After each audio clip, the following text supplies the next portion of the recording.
ہمیشہ کی طرح ایک بحث ہے، ویکسین لگانے سے روزہ ٹوٹ جاتا ہے نہیں ٹوٹتا، عام لوگ تردد میں ہیں، اور اس وقت جو اطباء ہیں، ڈاکٹرز، میڈیکل ماہرین، وہ کہہ رہے ہیں کہ ناگزیر ضرورت ہے ویکسین لگوانا، لیکن ہمارے یہاں ایک بڑا طبقہ ہے جو اس کو ریزسٹ بھی کر رہا ہے۔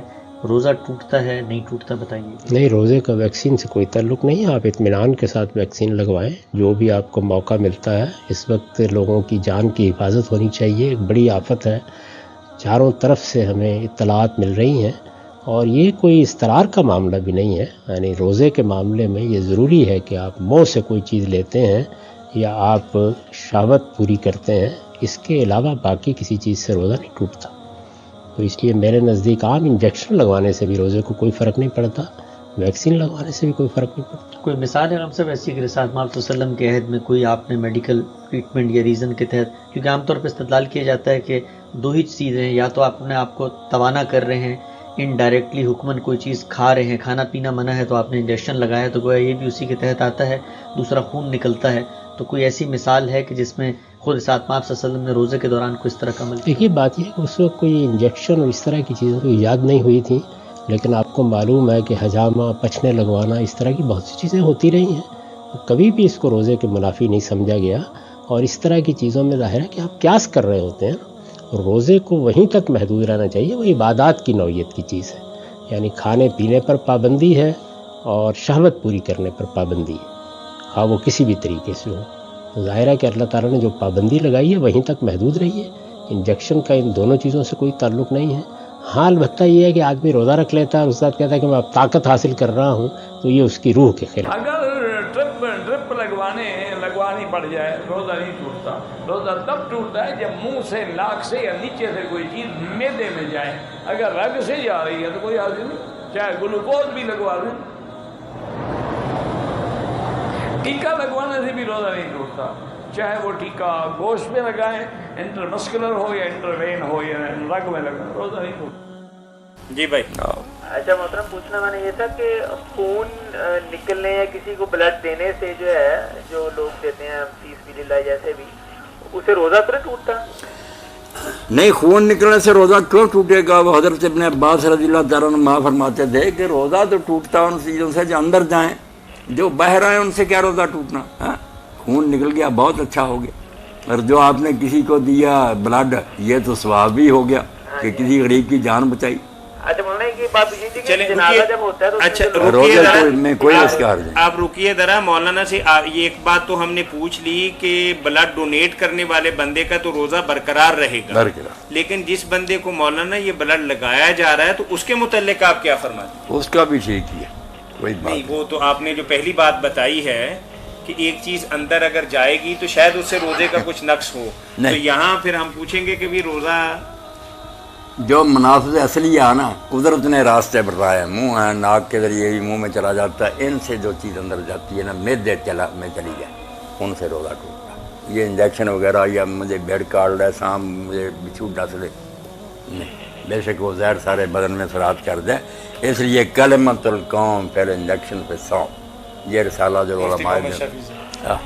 چلے اور مولانا یہ علامہ البانی صاحب نے کہا کہ مذہب حق یہی ہے کہ یہ ٹیکے وغیرہ جو ہے نا، یہ کھانا پینا نہیں کہلاتے، ٹھیک اگر لگایا تو درست۔ یہ بات واضح ہوگی بھائی، اگر کوئی روزے کا اثر ظاہر کرنے، روزے کا اثر ہی ظاہر کرنے کے لیے کوئی ایسی چیزیں کھاتا پیتا ہے نا، انجیکشن وغیرہ، پھر سے روزہ رکھنے کی اس کی نیت ہی، اس بدماش کو کیا ملے گا؟ جو واقعی بیمار ہے، اپنی بیماری کے علاج کے لیے کراتا ہے، ٹھیک ہے۔ روزے کے دوران ٹیکہ یا ڈرپ لگوانا، اب اس میں علماء کی دو آراء ہیں۔ ایک طرف وہ علماء ہیں جو یہ کہتے ہیں کہ جی اگر آپ نے ٹیکہ گوشت میں لگوایا تو کوئی مسئلہ نہیں ہے، البتہ اگر آپ نے وین کے اندر لگوایا تو ٹوٹ جائے گا، اور ڈرپ تو ظاہر ہے لگتی وین کے اندر ہے۔ ہمارا اس میں موقف یہ ہے کہ دونوں صورتوں میں آپ کو روزے کی حالت میں یہ کام نہیں کرنا چاہیے، افطار کے بعد کریں، کیونکہ صحیح بخاری میں یہ تعلیقاً ہے جو میں نے بتایا، وہ اکٹھے مسائل امام بخاری نے لکھے ہیں، ان میں عبداللہ ابن عباس کا ایک قول ہے کہ جسم میں کوئی چیز داخل کرنے سے روزہ ٹوٹتا ہے، جسم سے کوئی چیز نکلے اس سے روزہ نہیں ٹوٹتا۔ تو اس میں دیکھیں کتنے مسائل ثابت ہو گئے کہ خون نکلنے سے روزہ نہیں ٹوٹے گا، آنسوؤں سے نہیں ٹوٹے گا، اسی طریقے سے جسم میں کوئی چیز داخل کی، خواہ وہ کھا کے داخل کی یا اس طریقے سے جسم میں، اب دیکھیں جون جولائی کے روزوں میں اگر کوئی شخص ڈرپ لگوا لے تو اسے پیاس ہی نہیں لگے گی، ظاہر ہے وہ پانی کی کمی تو خود بخود پوری ہو جائے گی. لہٰذا جو وین والا مسئلہ ہے وہ تو کلیئر ہے کہ اس میں تو روزہ ٹوٹ گیا. اب رہ گیا گوشت میں ٹیکا لگوانا، تو اس میں بھی احتیاط والا پہلو یہی ہے کہ آپ کو ٹیکا اس دوران لگوانے کی ضرورت نہیں، اور اگر مرض اتنا بڑھ گیا ہے آپ کو ٹیکا لگوانا پڑ گیا تو ٹھیک ہے، وہ تو مریض تو ویسے ہی روزہ چھوڑ سکتا ہے، بعد میں روزہ رکھ لے. بہتر یہ ہے کہ آپ اس روزے کو پھر افطار ہی کر لیں اور اس کی جگہ ایک روزے کی قضا بعد میں دے لیں.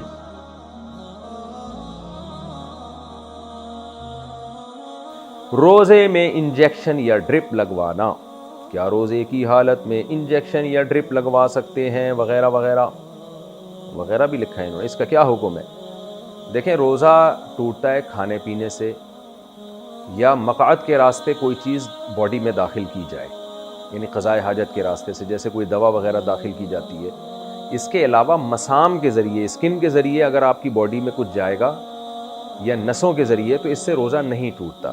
جیسے آپ جب نہاتے ہیں تو پانی مسام کے ذریعے آپ کی اسکن میں، مسام میں داخل ہوتا ہے، لیکن اس سے روزہ نہیں ٹوٹتا. تو ایسے ہی ڈرپ اگر کسی نے چڑھوا لی، انجیکشن لگوا لیا، تو اس سے روزہ نہیں ٹوٹتا، اس سے کوئی فرق نہیں پڑتا. بعض لوگ کہتے ہیں انجیکشن لگانے سے یا ڈرپ لگانے سے روزہ لگنا بند ہو جاتا ہے، یعنی روزے کی شدت میں کمی آ جاتی ہے، تو روزے کا مقصد فوت ہو جاتا ہے. تو دیکھیں، وہ تو نہانے کے بعد بھی روزے کی شدت میں کمی ہوتی ہے. آپ اگر ایئر کنڈیشن روم میں آ کے بیٹھ جائیں تو وہاں بھی روزے کی شدت میں کمی ہو جاتی ہے. تو روزے کی شدت میں کمی پیدا کرنا کوئی بری چیز نہیں ہے. اللہ میاں نے ہمیں منع کیا کھانے پینے سے روزے میں، تو بس اللہ میاں کی پابندی ہی کو فالو کرنا چاہیے، کھانے پینے سے منع کیا ہے. اب اس سے جتنا روزہ اللہ لگانا چاہے لگ جائے، آپ خود سے اپنے آپ کو ٹینشنوں میں نہ ڈالیں. ایئر کنڈیشن روم میں اگر کوئی بیٹھ سکتا ہے روزے میں تاکہ روزہ نہ لگے تو بہت اچھی بات ہے. اللہ میاں نے تو نہیں کہا. کسی کو اے سی میسر نہیں ہے تو اس کو روزہ لگے گا، وہ بیچارہ دھوپ میں چل رہا ہے تو وہ اس کو ثواب زیادہ اللہ تعالیٰ دے دیں گے. تو اس لیے روزے کی شدت میں کمی پیدا کر لینا نہانے سے، ٹھنڈے پانی سے نہانے سے، یا ایئر کنڈیشن روم میں بیٹھنے سے، یا بعض لوگ رمضان ٹھنڈے علاقوں میں جا کے گزارتے ہیں، تو اس سے کوئی فرق نہیں پڑتا، روزہ ہو جاتا ہے، اس میں کوئی گناہ نہیں ہے. تو اسی طرح روزے میں کوئی بیمار تھا، ڈرپ لگوا لی تو کوئی حرج نہیں ہے. بغیر بیماری کے بھی ڈرپ لگوا لی تو بھی روزہ ٹوٹتا نہیں ہے اس سے، لیکن ظاہر ہے کوئی پاگل ہی ہوگا جو بغیر بیماری کے ڈرپ لگوائے گا، ڈاکٹر خود بھی نہیں لگا کے دے گا اس کو.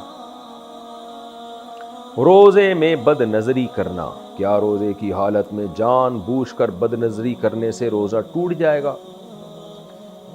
بد نظری کرنے سے روزہ ٹوٹتا تو نہیں ہے، لیکن روزے کا ثواب اتنا کم ہو جاتا ہے کہ ٹوٹنے کے قریب ہی ہو جاتا ہے وہ. جیسے کہ حدیث میں آتا ہے کہ آپ صلی اللہ علیہ وسلم نے کچھ خواتین کو کہا کہ تمہارا روزہ نہیں ہے. انہوں نے کہا کہ ہم نے تو روزہ رکھا ہے. آپ نے ان کو حکم دیا، انہوں نے الٹی کی ہے تو گوشت کے لوتھڑے نکلے اس میں سے. آپ نے فرمایا تم نے کسی کی غیبت کی ہے.